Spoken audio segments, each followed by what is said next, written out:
Hi, my name is Reza Chavez and today ituturo ko sa iyo kung paano ka gagawa ng sarili mong lead capture page, thank you page, at mapupunta dun sa affiliate link mo or sa opportunity mo, at kung saan napupunta yung mga email na nag-register sa iyo dun sa capture page mo. Okay? So, stay tuned.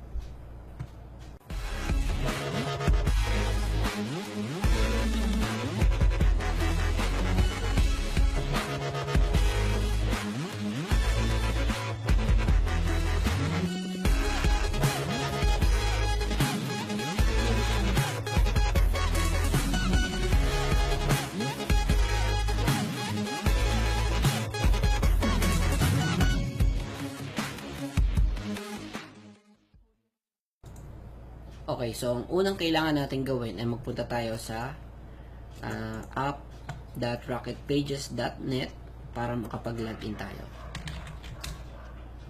Okay.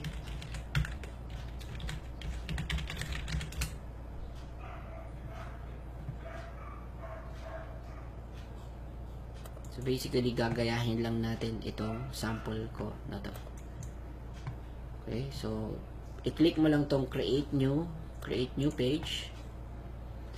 Tapos dito sa capture page. Yan. So dito kasi lahat ng klase ng design. So dito tayo sa capture page. Tapos piliin natin yung may kasamang video dahil yung affiliate yung affiliate link natin is video, no?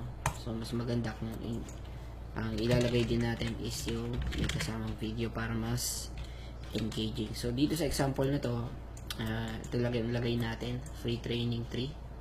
Tapos pindutin mo lang tong create page.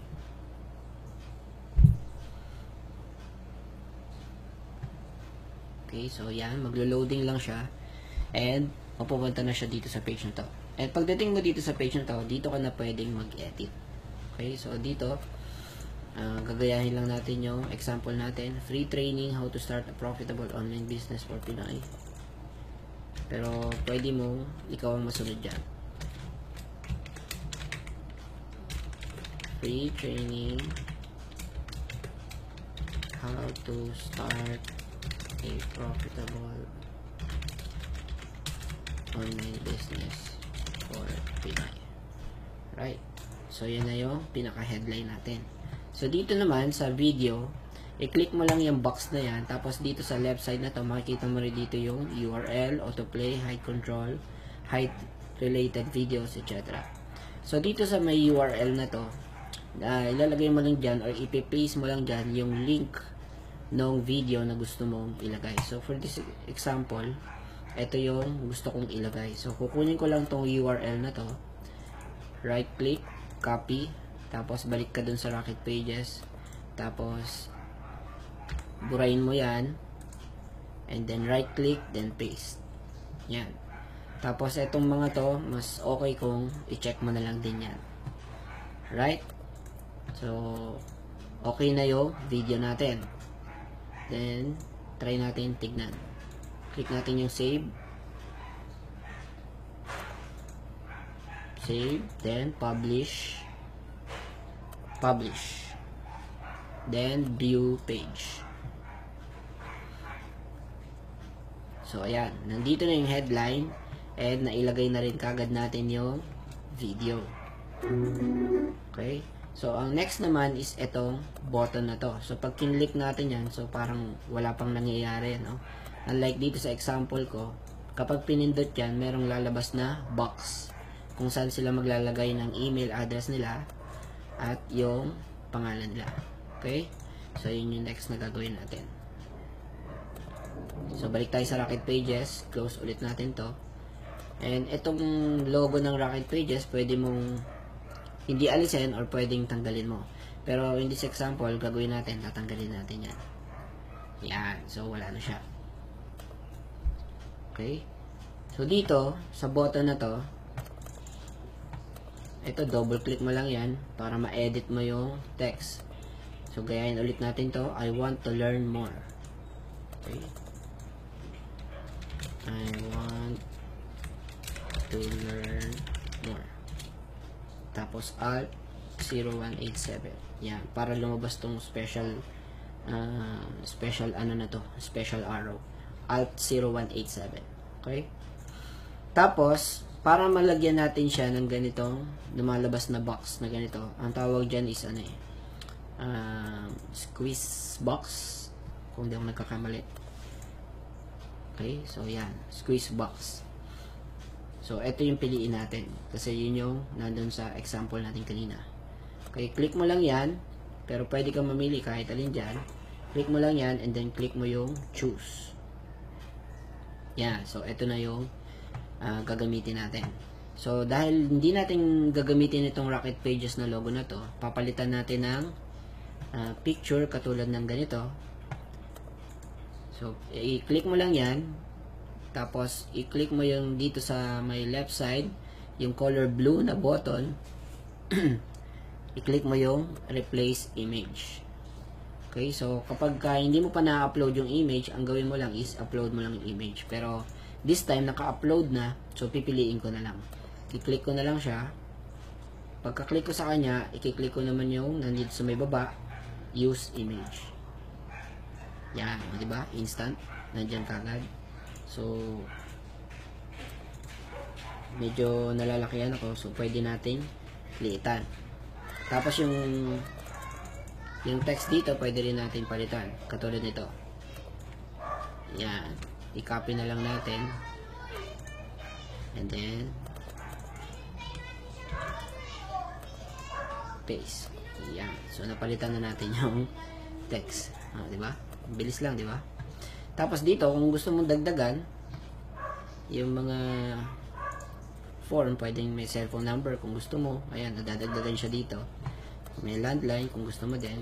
Pero mas okay na yung email and name, no? So, yun lang naman yung kailangan talaga natin. Okay? Tapos dito sa may baba, yung button, kung mapapansin mo, orange yung nandito. Tapos dito blue, pwede mo rin palitan yan. Pindutin mo lang yung button. Tapos dito sa may left side, makikita mo rito, ayan, katulad nito. Background. Tapos pindutin mo tong color. Tapos palitan mo lang kung ano yung gusto mong kulay. Yan. No? Yan, para lang makita mo kung gaano kabilis at gaano kadali gumawa ng isang capture page gamit yung Rocket Pages. Right? Tapos, i-save natin. Yeah, save. Publish. And then publish. Then, click natin yung view page para malaman natin kung okay na siya. So, yeah. Ito na yung ginawa natin. So, kapag ka ilalagay mo siya sa sa profile mo, sa page mo, o kaya sa kapag gagamit ka ng Facebook ads, ito na yung gagamitin mo URL, no? Link, no? Ito yung gagamitin mo para makapag-build ka ng list. Right? So, ito na yung video natin. Okay? Meron na yung video. Tapos, try naman natin i-click itong button na to kung katulad din siya nung itong example natin. Okay? Yan. So, click natin. Yun, di ba? May lumabas ng squeeze box. Okay, so, ang gagawin ngayon ni prospect is maglalagay siya ng kanyang email at ng kanyang name. Okay? So, dapat, ang mangyayari dyan, mapupunta siya dito sa thank you page. Okay? Dapat dyan siya mapupunta. Since wala pa tayong sineset up, wala pa siyang pupuntahan. Okay? So, ang gagawin natin, gawa tayo ng thank you page. Since meron akong ginawa kanina na thank you page, doon na lang natin siya papupuntahin. Ano yan? Ayan. Dito, click mo lang yan. Ayan. Tapos, dito sa existing page, ayan. Click mo yung thank you page. Click save. Ayan. Successfully saved na daw. Okay, tapos, ang gawin natin, i-save natin ulit. Publish. And then publish. Then, view page. Okay. So, try natin ngayon mag-opt-in or maglagay ng email address. Ulitin natin.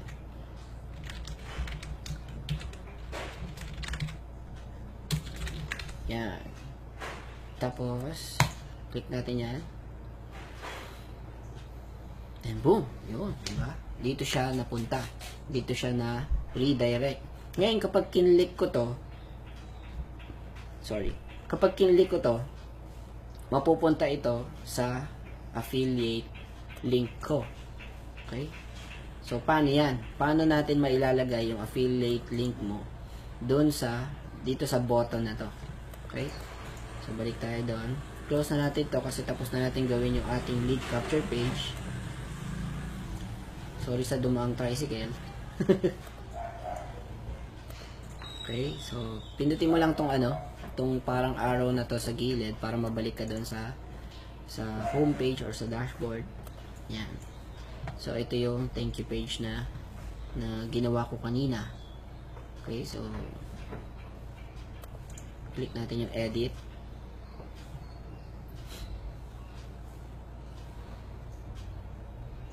Yan. So, basically, parang katulad lang din to nung kanina.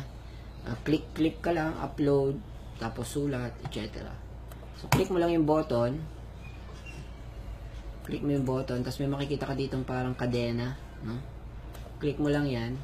Tapos itong URL, click mo yan, no? Kasi kanina, dun sa lead capture page natin, ang pinili natin is itong squeeze box, di ba?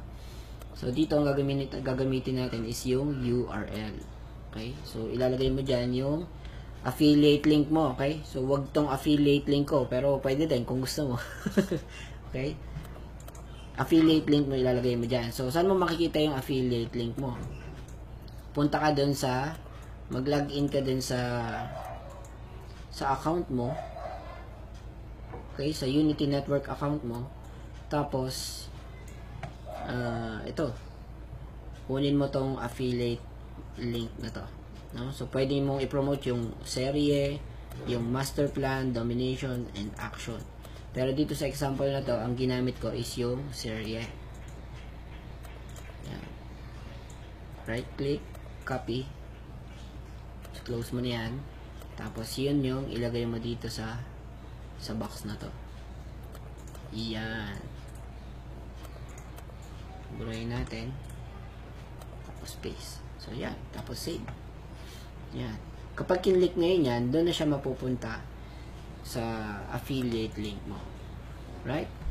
Tapos, click natin yung save. Itong mga text na to, pwede mo siyang i-edit. Ikaw nang bahala dyan. Click natin yung save. Publish. And then, publish. And, view page. Yan. So, kapag kinlik yan, ang mangyayari dyan, mapupunta siya doon sa yung affiliate link na nilagay mo. Okay? So, doon na siya mapupunta. Ngayon ang tanong, saan naman ngayon mapupunta yung mga email ng mga nag-register doon sa lead capture page mo? Okay? So, madali lang yan. Dito lang siya mapupunta sa My Leads. Okay? Kung makikita mo dito, ito yung mga My Pages. Ito yung mga pages na nagawa ko na. And then, dito sa My Leads, dito mo naman makikita yung mga prospects or mga tao na naglagay ng kanilang email address doon sa lead capture page mo. Okay? So, diyan mo sila makikita. Yan. Ibig sabihin, nakapag-build ka na ng list. So, bakit nga ba tayo gumagawa ng lead capture page? Unang-una, para masala natin yung mga taong pagbibigyan natin ng mga valuable information. Okay, so ito yung magiging tagasala mo para malesen yung mga negative na tao na pag-o-offera natin ng ating opportunity soon. Okay, so tsaka yan din mga list na yan, yung diyan ka magbibuild ng relationship, sila din yung bibigyan mo ng mga valuable information, etc. So para malesen yung mga negative na tao na pagbibigyan natin ng offer.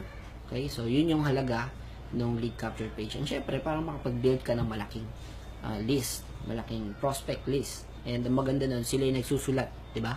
Sila yung nagsusulat ng pangalan nila, ng contact information na dun sa prospect list mo, which is yung itong sa My Leads. Okay, so I hope nagets mo ng simple, mabuti at mabilis yung tutorial natin dito sa lead capture page or dito sa paggamit natin ng Rocket Pages. Okay, so yun lang. Thank you sa panonood and see you sa next training. God bless. Bye-bye.